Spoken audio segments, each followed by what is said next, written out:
Cool. And we are live. Welcome to another episode of the Rock Fantasy Files. And this is going to be a fun episode with a band I got to see here in Middletown a couple times, Almost Queen. I'm talking with Gregg, the bass player, on the phone. Randy, how you doing today? Hey, Steven, how are you, man? Good. So let's tell us a little bit about Almost Queen and fill everyone in that doesn't, maybe not knowing that much about the band, or let's educate them. We're about 16 years in so far. 16 and a half, to be honest, or whatever. And two of the members are from Jersey, two of the members are from New York. And, tribute to Queen doesn't need too much of an explanation, and we've always tried to kind of emphasize the studio versions, and it was very difficult getting all this stuff down.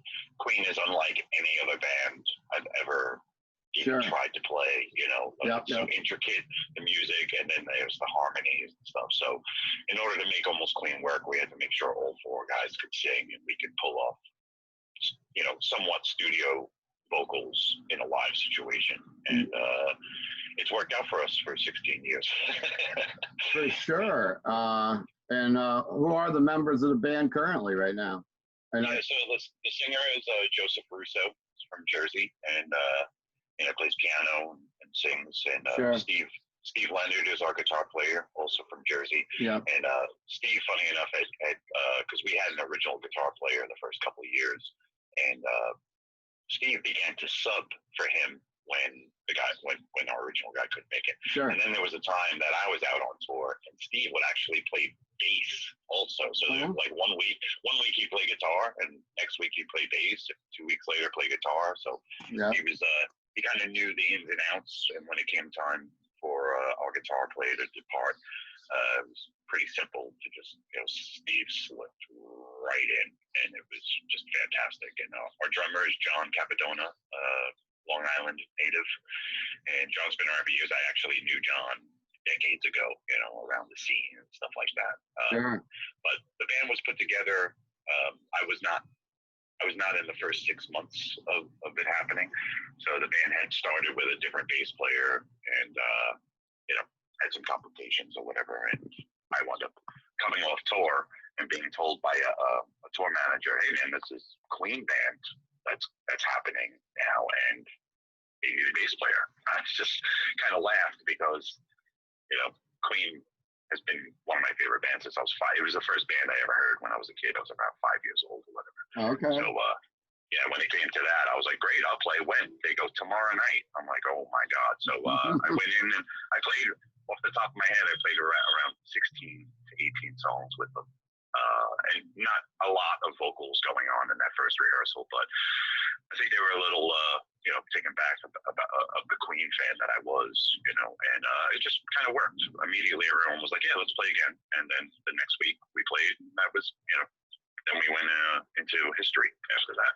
Yeah, it's amazing how long you guys have been a band, and I discovered you about 2 summers ago, right around now. I was the Orange County Fair here in Middletown had started a makeover. There's a new person that's running the fair, at least the fairgrounds, and they started booking a lot of, say, national acts, and they were putting some on back in the grandstands, which was famous back in the 80s for that. And then, of course, they had what we would call it, like a performance tent or the beer tent. It was up by the bar, and they had like Beatlemania one night, and I was over there every night. And you guys were there on like a Monday night, and it was it was a Thursday. Was it a Thursday? Okay, it was like the beginning of the fair, so maybe that's why I said it was a Monday. It was one of the first nights of the fair, and you guys put on such a great show. And thank you. I know that because unfortunately, some of the guys have, pretty decent jobs and families and stuff, so we don't get to tour like normal, or like what I did or whatever. So we're like weekend warriors. We'll do Thursdays through Saturdays. So it must have been a weekend and or Thursday through a Saturday night there, but you guys were just amazing. And I think there was some, I don't remember who was playing on the main stage. I think it was some like the newer kind of radio rock bands were playing, and we were all kind of thinking that you guys should have been down there. I mean, the crowd. There wasn't a big crowd on the fairgrounds that night in general, but it was an amazing performance. You guys did like a couple sets, and whoever was there was really pleased. Then about a year later, you came back to the Paramount Theater, the old Majestic Theater they revamped here in Middletown for a sold-out show, and it was another really fun night. And you guys all got to come to my shop that night. I don't think you came that actual night, but your vocalist did, Joe, and Steve, and one of your I guess I don't know if he's your tour manager or he's your roadie was there. I know him as Manwolf. Yeah, Tony is our Tony was there, and we had a really fun time. Yeah, we have a great crew, and Tony Mann is a part of that. And Tony does a lot of things. He's one of those guys that, you know, your pants rip, he can sew it. If your hair's a mess, he can cut it. He's just this guy, you know. And mainly, he runs our merchandise. I'm actually the tour manager for the band. Okay. And I do recall that night. Considering I was the tour manager, I was locked up in my hotel room working. But I came to see you the next day. Yeah, you did. You guys, I think you guys did a gig the next night somewhere, and you came down on the backswing of that. It was good to see you and meet you, but. We had quite the little party, and I've got an imagination, so I told your singer, I was like, well, as far as I'm concerned, you're Freddie Mercury, and this is really, and Queen's having a party in my record shop, so let's rock and roll, you know. I had them taking pictures. We have a bunch of pinball machines in the store, as you know, maybe the listeners don't, but we were kind of recreating that famous pose that Freddie Mercury did back in the 70s playing a pinball, and Joe was like, you know, taking that picture with the Flash Gordon pinball or something I had set up there. So it was a lot of fun. And they were telling me a little bit how you guys really gained so much momentum with the release of the movie, the Queen movie, how you guys really were doing well, but that just blossomed everything. Yeah, that's exactly the story. We were doing well, and you know, we were starting to get a big share of some sold out shows and stuff, and then the word that this movie was coming out, and I could just see the interest like snowballing.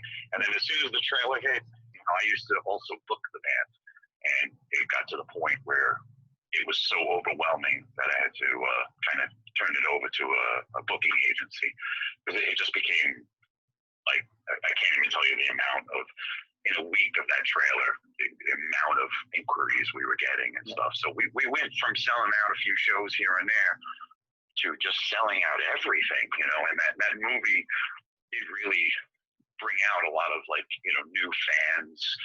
And, you know, like we always had a very wide range crowd, but for the most of our career, we were playing to like 40-year-olds, you know, in venues and stuff like that. But now it's 16, 36, 86 years old. They're just all over the place. And then, like I said, that movie really roped in a lot of Queen fans. So, I mean, it only really helped our cause, you know. And all of a sudden, we kind of realized that, wow, we had 15 years worth of rehearsal for this, you know. And we were just, when that movie came out, we've been ready, you know, so we were ready to go. And I know that movie spawned a bunch of people to start Queen bands, but like I said, we had 15 years in our pocket. You already had landed and had your feet on the ground, so you knew what to do. Yeah, you weren't starting from scratch, and had a bit of a reputation built up already. And the performance for someone that's never saw your band, I just think it's an amazing performance. And Joe, as like channels Freddie Mercury on that stage. It's just amazing, like how he you know, you really. Like when the first time I saw it, I was calling people up and actually getting people to come down to fair. I was like, you can't imagine this band. I said, Freddie Mercury's here tonight and he's playing, and it's just amazing that, you know, just everything with your band, how everybody just is firing on four cylinders, I think. And yeah, exactly. And for us, it has a lot to do with energy.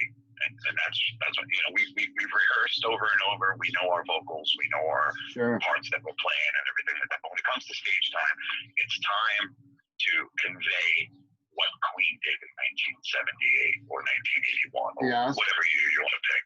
And it's about an energy. I mean, the songs are so strong, you know, and like there are people who are tremendous Queen fans. They know every song. Then there are people who come to see it because they think they know 3 or 4 songs. Sure. And then they come over and they go, I knew every song you played tonight. That's the thing. People forget like how many songs have been on the radio and this and that. So, you know, and really what it comes down to in the back of our heads, what we're trying to do is if you've ever seen Queen perform live, here's your chance to revisit it, right? And if you've never seen Queen live, here's your chance to kind of get an inkling of what it was. I mean, you know, you ask any of us in the band, and we'll split hairs and say, oh, you know, I mean, there's no one like Freddie. Joe does a great job. He sings like a monster, plays piano and stuff. But like, you know, Freddie is Freddie and stuff, and we all kind of know that, you know.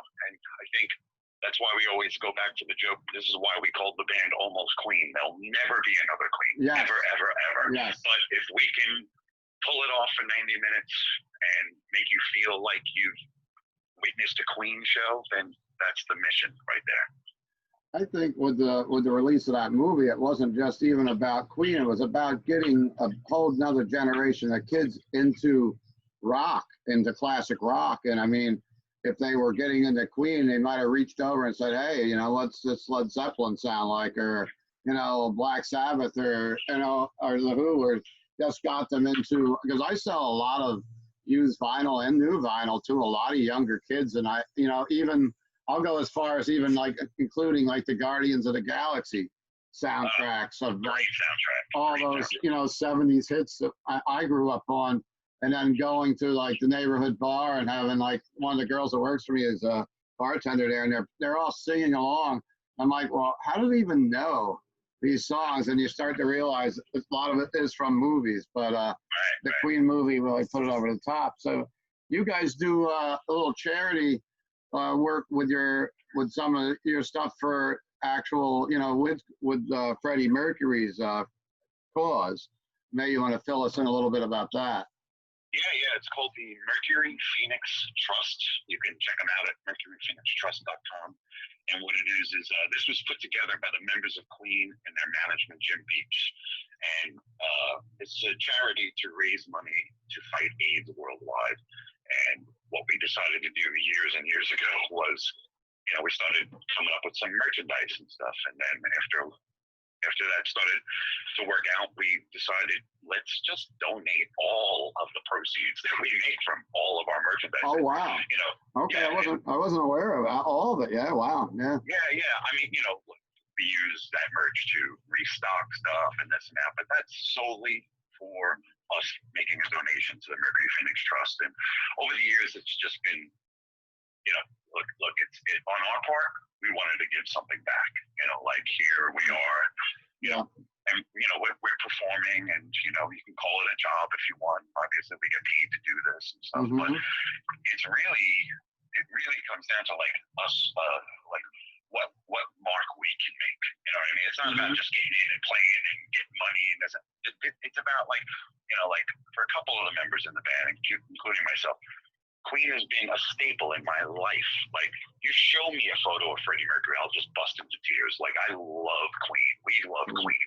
And to give back and to get like, you know, like I know the people who run the charity now because of the interaction over the years, and they're shocked that a tribute band, you know, is giving $3,000 once or twice a year, you know, out of like, you know, their merch sales and stuff. So, you know, it's pretty cool when Emma Beach, Jim Beach's daughter, and for those who don't know, Jim Beach was and still is the longtime manager of Queen. His daughter runs it. So I get like a handwritten note from Emma. Dear Randy, thank you guys so much for what you do. And you have no idea like the chills that I get. I get a handwritten note from Emma. You know, it's like, so just the whole giving back thing, you know. And the guys in Queen, I you know, Brian May was always been very nice with us. Excellent. And boy, like 10 years ago, he used to post on his website our tour dates. You know, we'd go there and say, hey, if you're in Ohio if you're in Ohio this weekend, go check out Almost Queen. And, you know, I heard from people who work with them that, you know, he thought what we did was pretty cool and stuff. So just to get a thumbs up or a nod from anyone down that line is just, you know, like you just can't beat it, you know. Yeah. It's a great cause, obviously. So, yeah. It's a lot of positivity, I would say, that you're doing, and you're not doing this just to make, you know, like you said, you're doing this because there's a passion behind it, which of course makes everything just so much not better. When, you know, with the whole band and everything, the, you know, organization of it. I would say passion is the gas in our passion. tank. Yeah. Sure. You know, it's kind of like me running my shop. It's been a labor of love. A lot of people are like, well, how did you run a business like this? I said, well, I didn't really go to business school. I'm just doing what I like. And I like to try to take care of everyone and make everyone happy. And it's, you know, it's something we're lucky to be able to do. I guess now we'll bring it always comes to, just to go on that, it always comes down to that, about like, you know, when we do set lists, you know, we put ourselves in the crowd. Like what would we want to see? We're Queen fans. You know, also you have to consider drawing a line of like new Queen fans. So, you know, most of the time, we've learned over the years that if we go to a new market and we play a new show, we've never been there before, we do a big hit list, right? Rope everybody in. And then when we come back, you know, there's twice as many people there or whatever. We'll change up a couple of the songs. Sure. Drop a deep cut in, and then the next time we come back, we'll change a couple more of those songs around and drop a different deep cut in. And, you know, so by the third, fourth time, now Almost Queen's going, cool, we love Queen, and here's a song called, I don't know, White Queen. Sure. Let's see if, you know what I mean? And we'll play something. And, you know, for a lot of those people, you know, a song they don't know, they get disinterested, they go to the bathroom. But then there's people who come up after the show and go, wow, that song White Queen, what album is that on? Great. Queen 2. You know, like, and it's about, like, you know, it's not only about capturing and maybe, if you will, educating people who maybe don't know the whole set list and stuff like that, but there's a whole theory and a whole reason as to why we do things the way we do. And I guess after 16 years, you kind of learn your skill when you learn what's best and what works best and stuff like that. You know, and, you know, the best compliment in the world is when someone comes backstage and says, I saw you guys last year, and since then I bought 7 Queen albums. Like, you know, like, it's almost like you bought my record. You know what I mean? Like, you know, even I probably opened a couple albums up after seeing you the first time. Of course, you know, it was just, and when you got to play when you played the fairgrounds that night, you played a lot of deep cuts, but you guys played for quite a long time that night, or at the Paramount, which was more of just a regular, like, one set show. You weren't doing as many of the deep cuts, but there were some real surprises at the fairgrounds, and it was really great to hear some of those songs. That's awesome. That's so great. And go ahead. What was I going to say? Sorry. You know, but you know, it's just, that's I forgot, to be honest, Stephen, I forgot where we were.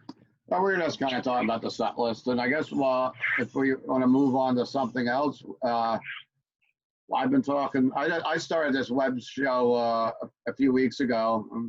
I started a e-commerce site for my record shop, and we moved the shop, and of course, then with all the pandemic, and I've been talking like to a ton of bands, and from the heavy metal and rock, you know, regions and rock people, and most of them have been really affected by the pandemic, as you have. But you're one of the few bands, and the reason I wanted to talk to you today, I saw on one of your vocalists' Instagram posts how you did a drive-in concert, and you have one scheduled this week. So I thought that was very interesting.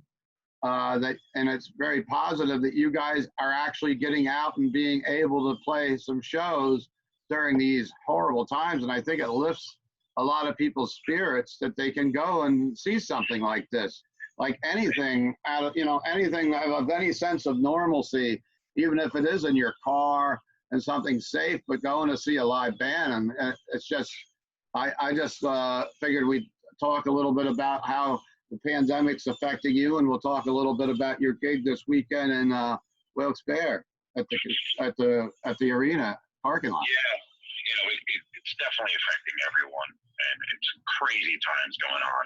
And we started to hear word about drive-in concerts, and we thought, okay, that's different, right? And it's definitely exciting.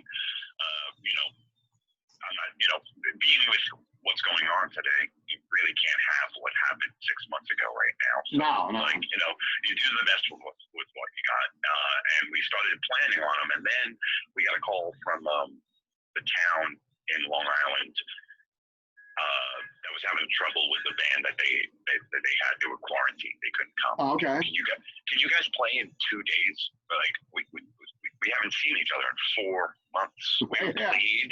We barely spoke, texts, how you doing? Sure. Is everyone all right? Say hi to your family, stuff like that or whatever. But, nobody's gotten back into the thing. And we knew our schedule. We knew in mid-July we'd start doing it. We just kind of figured we would just ease into it because we've had a 4-month break, but we weren't. We were thrown into, like, as a tour manager, I had 1 day to do like 12 days worth of work, and then the next day we rehearsed in our guitar player's garage, social just a social distance and not go to an indoor studio yet or anything like that, And we rehearsed, and after rehearsal, to be honest, we looked at each other and went, we probably could have played the show tonight. Wow, so it was like a great little thing. But we wound up going the next day, and there was 850 cars, and wow. And it was just cool because I thought myself, wow, man, like if there was a drive-in concert, I would definitely go to that right now. You're in your car and you turn on your radio and you hear the band because it's broadcast through an FM frequency.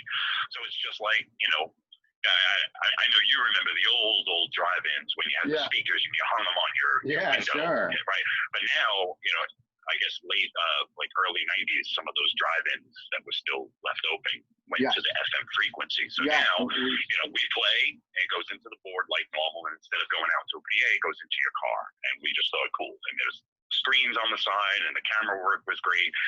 And, it's just a little different, and the only thing I can equate it with is, when you're in a band and sometimes you play for people who are like eating dinner, right? And you're playing on stage and you're giving it your all, and you're looking down, you're watching this person cut a sirloin and chewing on it. You're like, oh man, and here it is. Now people are in cars. Now every show there's a barrier, right? No matter like social distancing or not, there's the band and there's the crowd, and then there's that line, and it's called the stage, and that's a barrier that you have to break down every show to become one with that crowd. And that was always our that was the main ingredient for our show. And now people are in their cars. So we had to rearrange a lot of stuff that we did live to kind of coincide with it.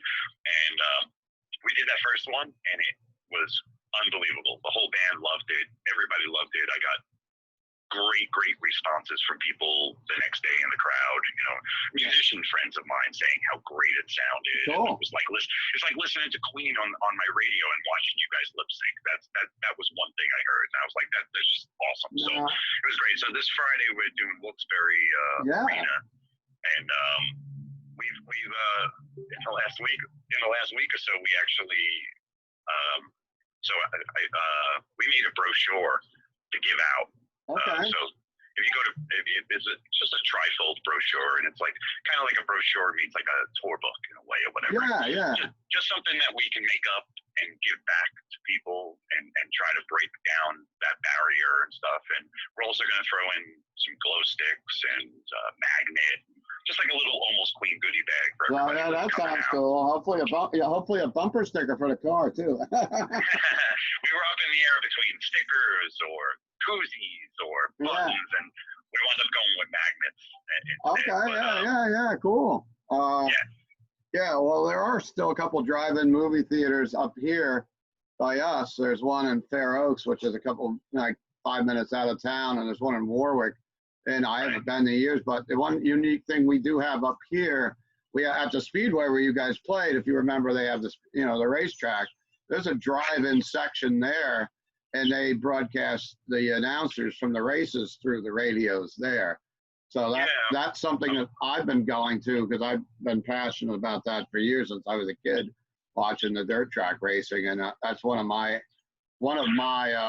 excursions that I've got to do in this 2020, some kind of normalcy. Right. So when you guys are set up on the stage at these drive-in concerts, you don't have amps or anything on stage, or you do? No, we have our normal setup on stage. Okay, so you could hear it if you had your window down, if you were close enough. Yeah. Okay. Yeah, it's a normal setup on stage. At the original one, we did have a very, very, very small PA in front of the stage, and it was mainly for reference and you know, some of the people who are floating around and this and that. But it's mainly relying on the sound coming through your car speakers. So I believe this event, if anybody wants to attend, I'm going to have this show up before that concert. When is the concert? Friday night?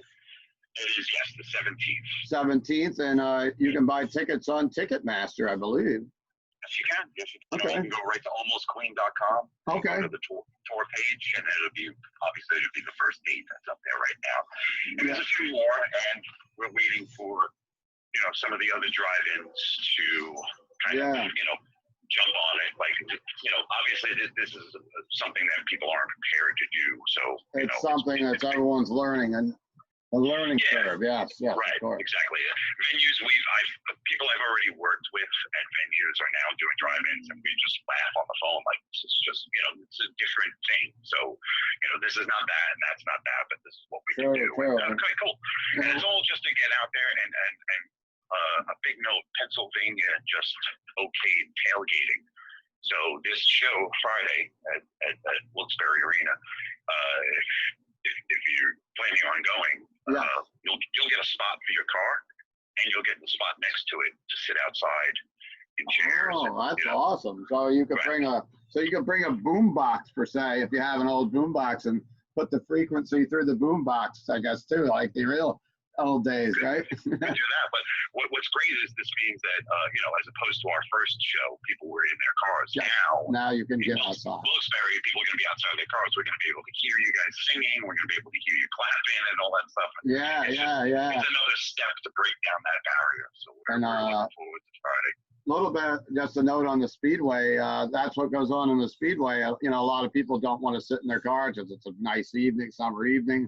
And they bring, you know, these guys have their own radios, their boom boxes still laying around, and you know, they play the announcer through that. So that's probably an idea you could do. You have your old boom box with your batteries, and I believe you can bring food, drinks, and stuff like that. And, if you go on Almost Queen's Facebook page, there's some more info about it. Not only the posts that we made about the show, but I posted a video that Wilkes Barre Arena made about it's kind of like about their guidelines as to what we can do, what we can't do. So you know, if people are interested and they want to check that out, there's details all over the page. And it's not very far from where we're filming in Middletown, where my store is. Wilkes Barre Arena is probably about an hour and 15 minutes up Route 84. So if anybody in our area would like a night out, I don't know the pricing and everything, but you can get all that on Ticketmaster. And what they're doing is, you know, there's another thing that's pretty difficult to kind of work out. You know, you know, like you used to, you know, go to a show, you pay $25 to get in the door. Now it's cars and this and that. So what they're doing is they're basing it on 4 people per car. So they're going to charge $100, which is like, you know, you have 4 people in there, then, you know, that's $25. Yeah, they actually did that the first couple of weeks over here at the Speedway.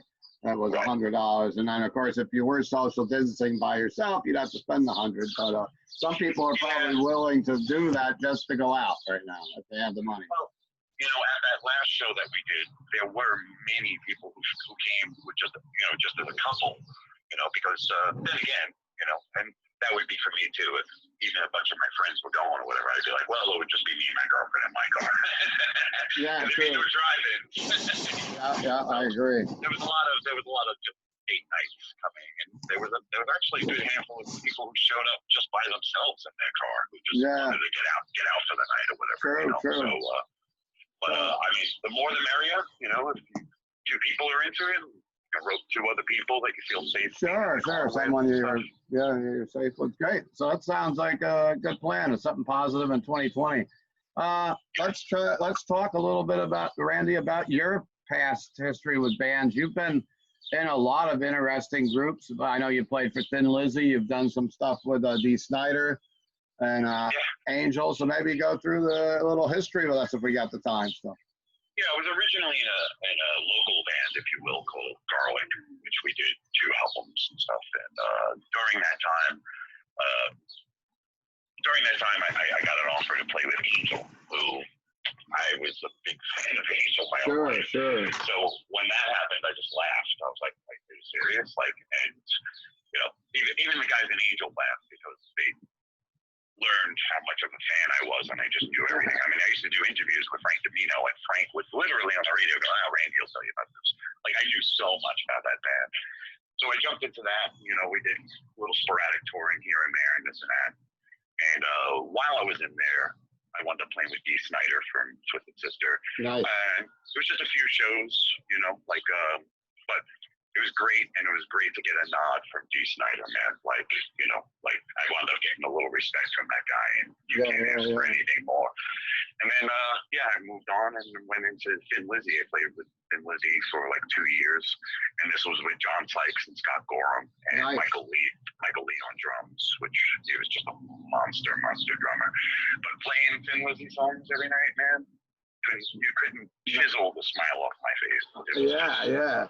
You know, like one of the best bands around, Thin Lizzy, and then of course touring with Thin Lizzy in Europe and Ireland. I mean, it didn't get any better until I wound up joining a band called the Lauren Harris Band.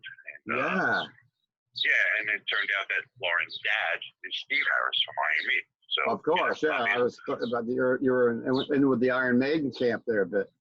Yeah, a little bit, because you know we did shows and we were doing little things here and there, and then one summer we jumped on a lot of the festivals, but we were in an early slot on the festivals, and then it just kind of slowly turned into, okay, well, we're doing this festival, and Iron Maiden is going to be the headliner on that stage. Okay, cool.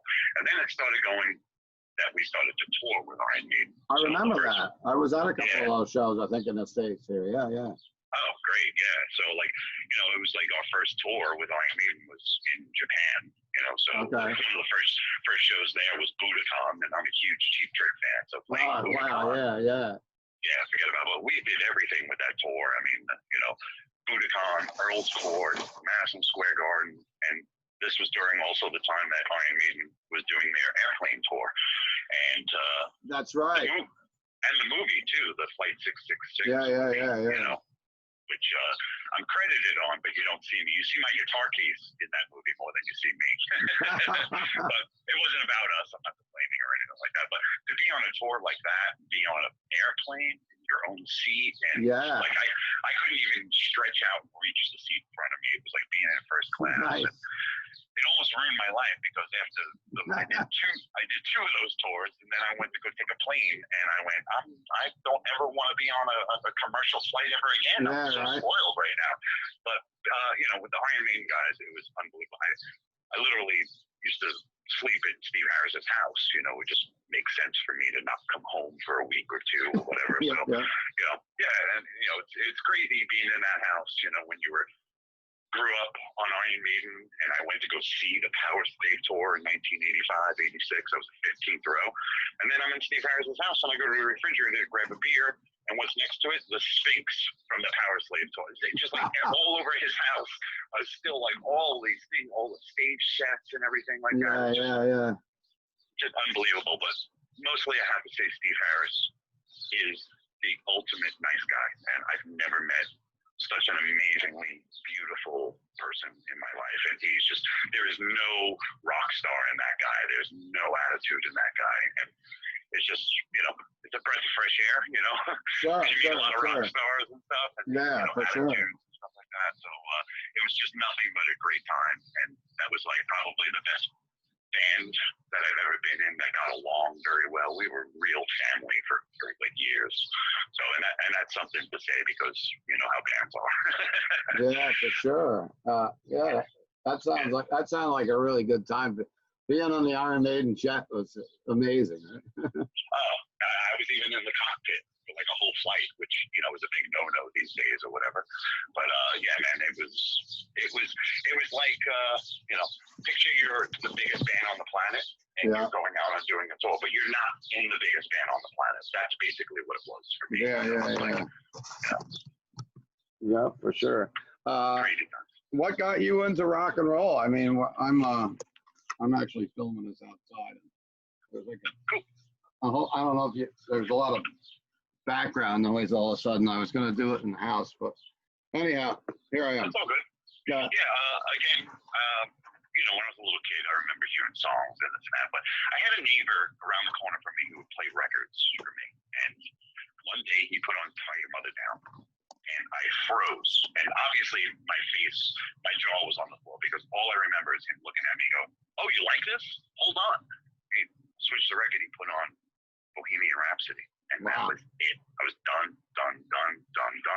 My kindergarten book, I had drawn 45 Queen logos in every open space in that book. I wish I still had it to this day, that book, but I was just Queen fanatic. And then I started getting to the Beatles. My dad got me into the Beatles. And then of course when I was 6, it was Kiss, like it is for every 6-year-old or whatever. And stuff like that. But like, I started to branch more towards like glammy stuff and even some punk rocky kind of stuff, like New York Dolls and all that kind of stuff or whatever. So I'm a big like Sweet fan and T-Rex fan, and Jellyfish is probably one of my favorite bands. Okay. And if people don't know Jellyfish, that is. I used to work at a record store as well. Oh, did you? Yeah, people would come in and go, "You guys are so great." I always say like what bands I like, and you give me like the perfect album. Can you, give me something? Give me something. Yeah, I know what that sounds. Yeah. Okay, here, take Jellyfish Spilt Milk. If you don't like it, come to me. I'll give you the money out of my pocket. And every time I did this, the next day that specific person would show up, and I'm like, "Oh boy, here we go." And he'd run in and go, "Give me another one." So Jellyfish is probably, and it also almost Queen. All 4 of us love Jellyfish. So I guess for any listeners out there, Jellyfish is if you like every band in the '70s rolled up into one, like Queen and the Beach Boys and Supertramp rolled into one, like. Wow. Jellyfish is a big super group without any of its members really have been, being known or anything. Okay. So, and you got me stumped on this one. Being in the music business as long as I have been selling records, I don't know much about Jellyfish. I got to check them out. Sweet, of course, I knew. Sweet, Desolation Boulevard is one of my favorite albums of all time. Oh yeah, I mean, Sweet. I can go for days talking about Sweet. They're another underrated band. People over the years just looked at them and went, "Oh, it's like this glam band," but they were a monster band. These are guys that hung out with Deep Purple, hung out with Led Zeppelin. Like they were a monster band. And I guess they just get a little thrown in, clumped in. But when I say glam band, I'm not talking about like Bang Tango and stuff like that or whatever. I don't know, 80s stuff or whatever. They had some real good songwriting and good songs and great vocals and stuff. So, I'm all for a bit of glam because I believe that the show is a stage and I'm into seeing as well as I'm into hearing. And I'm a big listener. Like people are shocked. They look at me and they just think, "Oh, this guy's like the Nikki Sixx looking guy or whatever." But meanwhile, I'm that guy at rehearsal who stops and goes, "Wait, who played an E flat instead of an E?" And they're like, "You heard that? That's me." So like I know music very well. I can hear every note. But at the same time, I want to be a little entertained at the same time, if you will. So, it's like a good band that has, a little bit of a look is just perfect in my book. Excellent. Well put. Anything else you want to add to the Rock Fantasy Files today? Thank you for being a guest on my show. And that was awesome, Stephen. Thank you. I thought of just reaching out to you guys for a while back. I've been doing pretty well with this. It's something I'm trying to get off the ground and get some more. So if anybody's watching, if they like my stuff or our interviews, please hit subscribe. Subscribe means a lot. A lot of people will watch them and hit the subscribe. It helps me get more interviews and get a few more people, on board, and hit like, comment, and hopefully you'll get a chance to go out and see Almost Queen. And hey, if you're dying for a concert like most of us are, I mean, when's the last? Any of us hasn't seen a concert since what, February now or whatever. Yeah, and there's not a lot to choose from right now. No. Like the pickings are slim, and it's not anybody's fault right now or anything like that. But No. all these promoters and all these people who work at venues, they're just trying their hardest to get back to some normality. And this is the closest we can get right now. And I'm telling you, for anybody who's on the fence about it, if I can honestly say that I played this drive-in 2 weeks ago and had the best time, I mean, you got to think, like, in my head, there's a lot of negative things about the difference of when we played 6 months ago to the difference now. So it was, oh boy, this is going to be like that. It's going to be so quiet. It's going to be like this, and blah, blah, blah. And when you're a musician, you take those things into consideration. And then we got on stage, and I believe like 6, 7, 8 song in, I said to the crowd, I said, hey guys out there, I want to let you in on a little secret what's going on up here on stage with Almost Queen. And we think this is awesome. And people were just honking horns and flashing brights. And it just turned into such a good time. And, again, you don't think it's going to be that, but it really kind of was. So and you I'm very happy. Yeah. And you probably never thought that car headlights were going to be part of your light show. But they are now. And that's why we're throwing in, we bought a whole bunch of glow sticks, and we're going to put everything in a little bag. And, this way, during We Are the Champions, you guys can grab your glow sticks, and you can do the wave in the crowd so we can see you. And, it's all about, it's always been about crowd participation with us. And we don't want that to stop. And that's like a main thing. And, I know a lot of bands are going out there and playing drive-ins, and they're just playing their gigs and stuff. And we're just looking to make it such a cool memory, and that's why, like, we made these brochures. And, it sounds amazing. It's pretty cool. If I went to a drive-in and I was like, oh, I'm just going to go see this band, and they handed me, like, this little bag with, like, stuff from the band, I'd be doing somersaults. That's what we've always wanted. We've always wanted people kind of like your program. That they came. Yeah, kind of like your program. Well, anyhow, I think we kind of went over this once, but let's do it to round out the end of the show. Unless you got anything more to add. How do they find Almost Queen online? Sure, almostqueen.com. That's our main thing. And as of right now, that calendar on our website is being updated the moment we hear something. So that is the place to go if there's any date you want to look up, or any postponed dates or anything like that is going to be on there. We're also been pretty vocal on our Facebook page lately as well. We have like 130,000 followers on Facebook, which is astronomical in the tribute world, and again, we do Twitter, Instagram, and stuff like that. So you can find us all there. If you go to almostqueen.com, you can hit all of our socials on there as well. Excellent. And is there merchandise available online too, if someone wants to pick up a t-shirt? We've always done merchandise at the shows, but this week, because, we were sitting on the fence waiting to find out if we were able to do merchandise. Merchandise is it is a big deal for everybody. Even people come to the show, they want to grab a t-shirt. I mean, we have like 7 t-shirts. We have drumsticks. We have guitar picks. We have oversized guitar picks that are autographed. We have the buttons, the stickers, like the list goes on. Like, we have like a full merch display, and we've not been able to do much. So the band has gone through some lengths to figure out how we can do this, and we are now working on putting everything online. So if we do a show, you can order something online right from the website, right there and there. Great. We're all learning new things. Like me, I was putting my whole store, most of my store online too, and it's just a new awakening. I'd say almost like a reboot. What we're doing now, and you have to adjust to the times.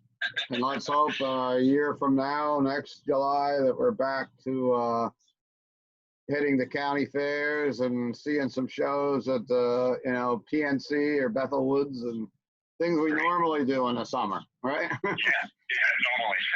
Exactly. All righty. Anything you want to add, or? So, I mean, we're pretty big fans of, there's another thing too, maybe for those that are outside the area, our intentions are, and if you came to the show, you would read this in our brochure that we're giving out, but we decided to not announce it like a schedule on Facebook, but 5 minutes before the show starts, we're going to go on Facebook Live. And again, this is in an attempt to break down that barrier again. Sure. We go on Facebook Live, everybody out in the crowd, you can see another angle of the show, right? Yeah. It'll all be filmed by Tony Mann, who's be behind the drum set or behind Freddie or on the side of the stage and just walking around and just trying to get like a whole, just trying to pick up the vibe of what's going on there. And then with that as well, people can respond and comment and put in requests or, take a photo of you guys in the car and send it to us right on our Facebook page.